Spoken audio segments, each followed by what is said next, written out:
One, the only Jessica Anderson is in the house with another fun edition of the Alice Love Court. Oh. Very good. In session. We always receive a lot of questions for the Love Court, Right. and this might be a first. I think it is. So, dear Jessica, as a girlfriend in a committed relationship with a man with a daughter, how do I reconcile being at the ex-wife's whim for every vacation? Am I going to have to schedule my vacations around a person who I don't even like? And I'm going to have to schedule around their schedule for the rest of my life? That's the question. So this isn't really a law-related question, obviously. Okay. She has entered, whenever you enter into a relationship with someone with a child, you're kind of signing on for a little bit of a hassle, right? Because there's a child that doesn't belong to you. There's another parent probably that you have to deal with.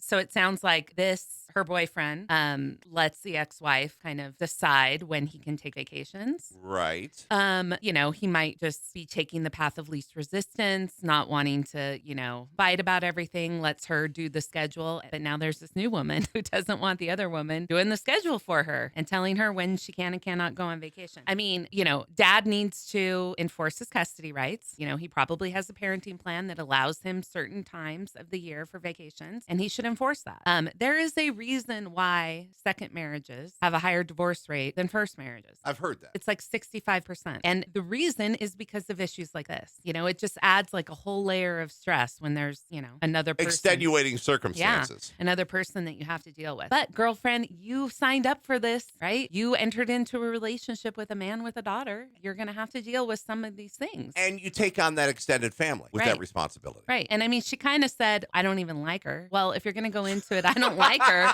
then you're not going to like anything she does, right? I mean, you're going to find things to be mad about. She's keeping it real. So if I were you, I would definitely, figure out if this guy is worth it or not, because it is a hassle. It is a commitment. You do have to give up some things in order to have peace. I would start changing the way you think about the ex-wife because, you're in charge of the way you feel about things. Because essentially you're going to be stuck with her. Yeah, it's forever. If the relationship's forever, it's forever. I mean, you think, oh, they turn 18 and then I'll never have to deal with her again. No, you're going to have to deal with her at graduations, at children's birthday parties, weddings, like what forever. would you say to those people that think that, you know what, things will get better. Oh, I could change her.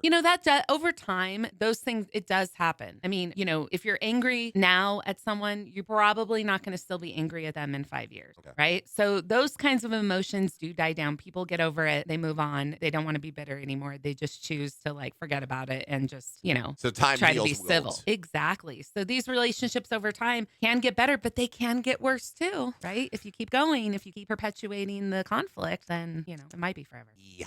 We got a great portal set up on our website, alice965.com. You answer every single question you receive. I do. We often have a back and forth via email, and sometimes people need more advice and they need to come and sit down with us, myself or my business partner John Kusher, and have a consultation. And if you want to do that, our phone number is 775-823-0049.